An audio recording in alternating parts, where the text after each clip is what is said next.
भगवान श्री कृष्ण के माता पिता वासुदेव व देवकी किस पाप के कारण कारागार में बंदी थे, आइए जानते हैं इस कहानी के माध्यम से।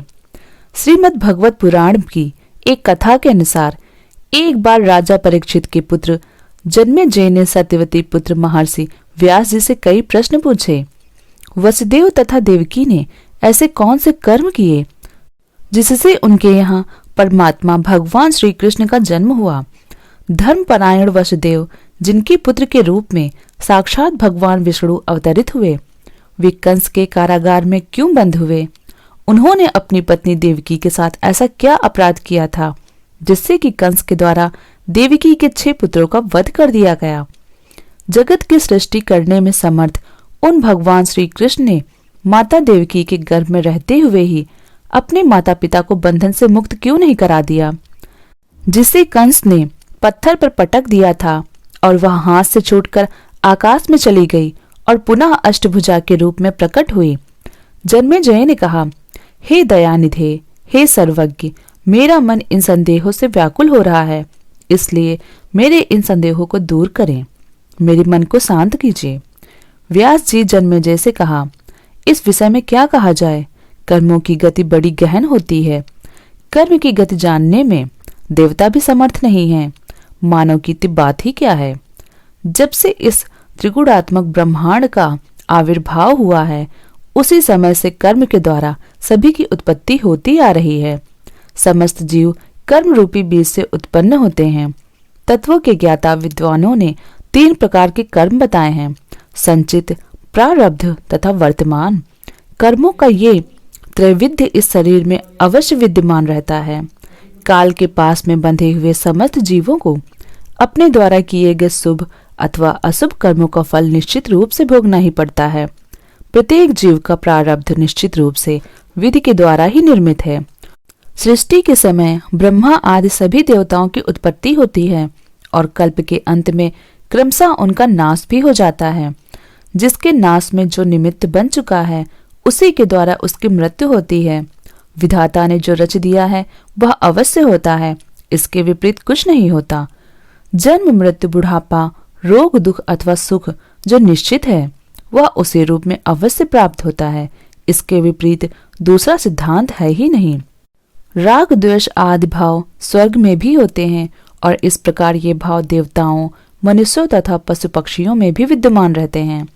पूर्व जन्म में किए हुए वैर तथा स्नेह के कारण ये समस्त विकार शरीर के साथ सदा संलग्न रहते हैं।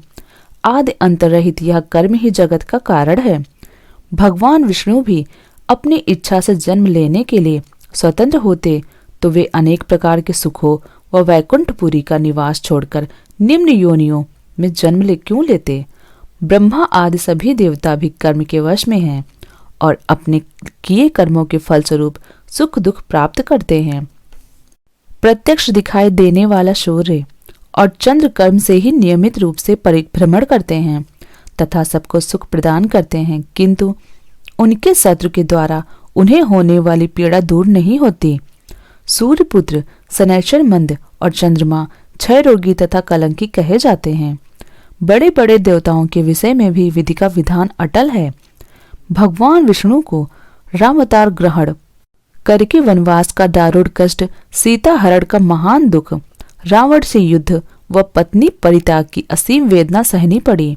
उसी प्रकार कृष्णा अवतार में बंदी गृह में जन्म, गोकुल गमन, गोचारण, कंस वध और फिर द्वारिका के लिए प्रस्थान आदि अनेक सांसारिक दुखों को भोगना पड़ा। रामावतार के समय देवता कर्म बंधन के कारण वानर बने थे और कृष्णावतार में भी कृष्ण की सहायता के लिए देवता यादव बने थे। वसुदेव तथा देवकी ने ऐसे कौन से कर्म पूर्व जन्म में किए थे जिससे उनके यहाँ परमात्मा भगवान श्री कृष्ण का जन्म हुआ? जब माता देवती का पहला जन्म हुआ था, उस समय उनका नाम पृषि तथा वसुदेव सुतपा नामक प्रजापति थे। दोनों ने संतान प्राप्त की। अभिलाषा से सूखे पत्ते खाकर और कभी हवा पीकर देवताओं के 12,000 वर्षों तक तप किया।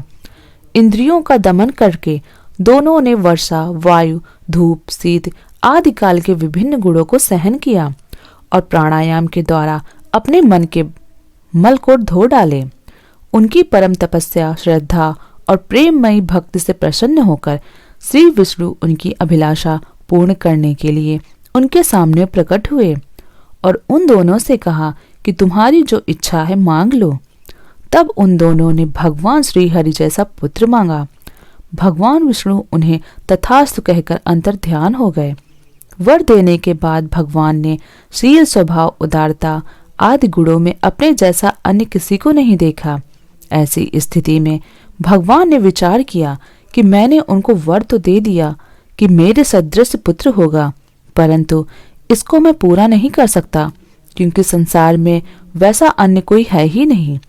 किसी को कोई वस्तु देने की प्रतिज्ञा करके पूरी ना कर सके तो उसके समान तिगुनी वस्तु देनी चाहिए।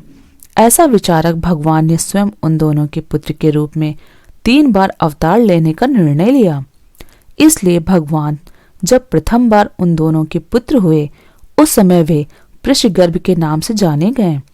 दूसरे जन्म में माता पृषि अदिति हुई और सुतपा कश्यप हुए। उस समय भगवान वामन के रूप में उनके पुत्र हुए। फिर द्वापर में उन दोनों का तीसरा जन्म हुआ। इस जन्म में वही अदिति देवकी हुए और कश्यप वासुदेव जी हुए। और अपने वचन को सच करने के लिए भगवान विष्णु ने उनके पुत्र के रूप में श्री कृष्ण अवतार लिया। वासुदेव और देवकी और रोहिणी के पूर्व जन्म की कथा और अवतार ग्रहण का रहस्य। कश्यप मुनि और उनकी 2 पत्नियों अदिति और दिति ने ही जल जंतुओं के स्वामी वरुण देव के साप वश पृथ्वी पर वासुदेव, देवकी और रोहिणी के रूप में अवतार ग्रहण किया था। एक बार महर्षि कश्यप यज्ञ कार्य के लिए वरुण देव की गौ ले गए।